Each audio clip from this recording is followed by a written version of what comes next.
இப்போ இந்த காலகட்டத்தில் எல்லாருக்கும் ஒரு க்ரேஸ் இருக்குது. எப்படியாவது நம்ம பாடியை ஃபிட்டாக வச்சுக்கணும், ஜிம்முக்கு போகணும், ஃபிட்னஸ் ஸ்ட்ரீக்காக இருக்கணும், டயட்டிங் பண்ணணும் அப்படின்னு சொல்லி அதிகமாக மக்கள் எங்கே பார்த்தாலும் இது ஒரு யாரை கேட்டாலும் அதை தான் பேசிகிட்டு இருக்கிறாங்க. நான் ஃபிட்டாக இருக்கிறேன், நான் ஜிம்முக்கு போகிறேன், அதிகமாக பண்ணுறேன்ட்டு. சமீப காலத்தில் அநேக மரணங்களை குறித்து நாம் கேள்விப்படுறோம். சில ஜிம்லலாம் வர்றது.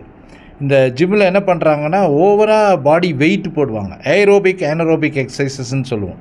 இந்த ஏரோபிக் எக்ஸசைசஸ்னால் நல்ல கார்டியாக் எக்ஸசைஸ், அதை நம்ம ஓடுறது, ஃபிட்டாக வச்சுக்கிறது, அந்த மாதிரி பண்ணக்கூடிய எக்ஸசைசஸ். இதை விட்டுட்டு நிறைய பேர் மசில் மாஸை இன்க்ரீஸ் பண்ணணும், தசைகளெல்லாம் வந்து அதிகப்படுத்தணும் அப்படின்னு சொல்லிட்டு நிறைய வெயிட் போடுவாங்க. இந்த வெயிட் போடுவதனால காமனாக நாங்கள் என் மருத்துவ ப்ராக்டிஸில் நான் பார்த்துருக்கிறது, ஹைப்பர் டென்ஷன் வந்து நிறைய பேருக்கு வரும். இரத்த கொதிப்பு. இந்த இரத்த கொதிப்பு நோயை எல்லோரும் பெருசாக பொருள்படுத்துவதில்லை. இரத்த கொதிப்பு நோய் வந்து மிகவும் முக்கியமாக ஒவ்வொருவரும் கவனிக்க வேண்டிய ஒரு நோய். என்னென்னால் அதனால அதிகமான காம்ப்ளிகேஷன்ஸ் வரும். ஸ்ட்ரோக் வரும், ஹார்ட் அட்டாக் வரும், ஹார்ட் ஃபெயிலியர் வரும், பிளட் வெசல்ஸ் பர்ஸ்ட் ஆயிரும். ஸோ இந்த மாதிரி காரியங்களெல்லாம் வர்றதுனால ரொம்ப கவனமாக இருக்கணும். ரெண்டாவது, இந்த ஜிம்லலாம் என்ன பண்ணுறாங்கன்னா ஆனபாலிக் ஸ்டீராய்ட்ஸ்ன்னு சொல்லிட்டு ஸ்டீராய்ட்ஸ் கொடுக்குறாங்க. இந்த ஆனபாலிக் ஸ்டீராய்ட்ஸ் வந்து ஸ்போர்ட்ஸ் பீப்புளெலாம் நிறைய எடுத்துக்குவாங்க. அவங்களுக்கு நல்ல அந்த ஸ்டாமினா வந்து டெவலப் பண்ணணும்னு சொல்லிட்டு நிறைய எடுத்துக்குவாங்க. இப்போ இந்த காலகட்டத்தில் ஆண்கள் பெண்கள் எல்லாருமே இந்த மாதிரி ஸ்டீராய்டு எடுத்துக்கலாம், நம்ம ஃபிட்டாக இருக்கணும், பாடி ஸ்ட்ரக்சரை மெயின்டைன் பண்ணணும் அப்படின்னு சொல்லிட்டு இந்த ஸ்டீராய்ட்ஸ் எடுக்கிறதுனால அவங்களுக்கு நிறைய கார்டியாக் காம்ப்ளிகேஷன்ஸ் வரும், ஸ்ட்ரோக் வரும், பிளட் கிளாட்ஸ் வந்து ஃபார்ம் ஆகும், லிவர் டேமேஜ் வரும், மேனியாக் ப்ராப்ளம்ஸ், இதெல்லாமே ஒன்று கூடிய அநேக ப்ராப்ளம்ஸ் வந்து வரக்கூடிய வாய்ப்பு அதிகமாக இருக்குது. இதை நாம் கண்கூடாக நிறைய பேஷண்ட்ஸ்லேயும் பார்க்குறோம். ஹைப்பர் டென்ஷன் வரும்.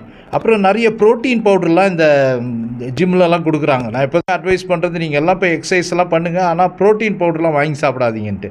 இந்த ப்ரோட்டீன் பவுடர் சாப்பிட்றதுனால they going for renal failure, renal shut down. வந்து நிறைய ப்ரோட்டீன் சாப்பிடுவாங்க. நீங்கள் நிறைய பேர் கேட்டிருப்பீங்க, இப்போ இந்த பேலியோ டயட்னு நிறைய பேர் சாப்பிட்டாங்க.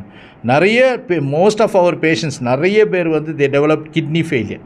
ஸோ இந்த ஃபிசிக்கல் ஃபிட்னஸ் வந்து நமக்கு ரொம்ப அது க்ரேஸ் ஆகிடக்கூடாது. எல்லாருமே என்ன பண்ணுறது, இந்த 20 முட்டை சாப்பிட்றது, 30 முட்டை சாப்பிட்றது, எங்கள் ஜிம் மாஸ்டர் இவ்வளோ முட்டை சாப்பிட்றாரு அப்படின்னு சொல்லிக்கூடிய ஒரு எண்ணங்கள்லாம் நிறைய பேருக்கு வந்து இவங்களும் 30 முட்டை சாப்பிட வேண்டியது, இவ்வளோ மீட்டு தான் சாப்பிடணும்னு சொல்லிட்டு இப்படியெல்லாம் எக்ஸசிவ் ஃபுட், விபரீதமான காரியங்களும் நடைபெறும். ஸ்ட்ரோக் வரும், acute myocardial infarction, acute cardiac டெத்துன்னு சொல்லுவோம், சடன் கார்டியாக் டெத்துன்னு சொல்லுவோம்.